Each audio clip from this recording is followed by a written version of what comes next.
Over in West Asia, with ceasefire efforts at the UN failing, the war in Gaza continues to rage.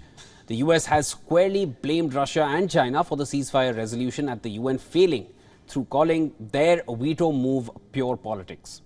Now, the two countries vetoed a US-backed UN resolution calling for a truce, a move that the White House says is politically motivated. This was a balanced, timely text, and it is in line with our long-standing calls for an immediate ceasefire in Gaza over a period of at least 6 weeks as part of a hostage deal. Nothing new there. The vast majority of the Council voted in favor of the resolution, some 11 other nations.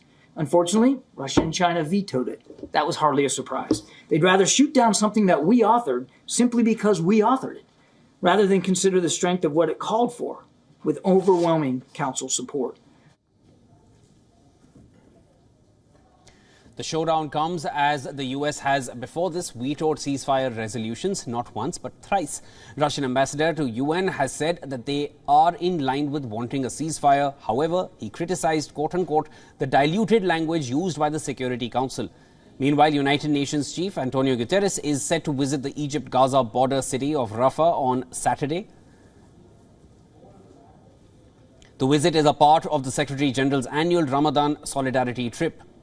Guterres will meet with aid workers on the Egyptian side of the city, which is also a key gateway for aid supplies to reach the besieged strip.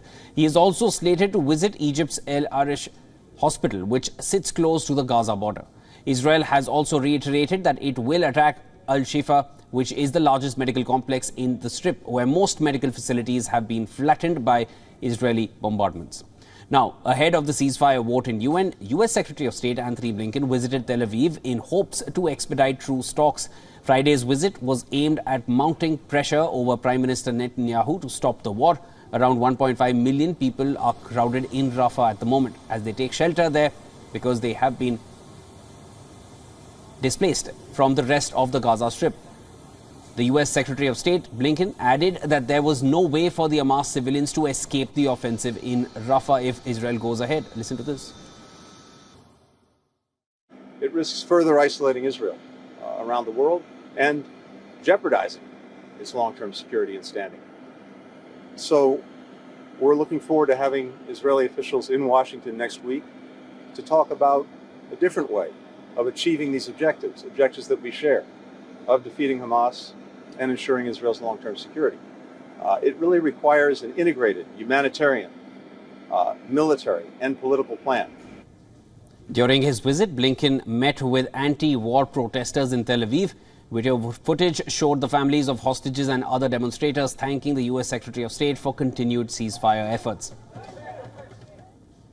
However, Israeli Prime Minister Benjamin Netanyahu said that Israel will carry out a ground offensive in Gaza's Rafah, with or without US support, in order to defeat Hamas. But I also said that we have no way to defeat Hamas without entering Rafah and eliminating the rest of the battalions there. And I told him that I hope we will do it with the support of the United States, but if we have to, we will do it alone.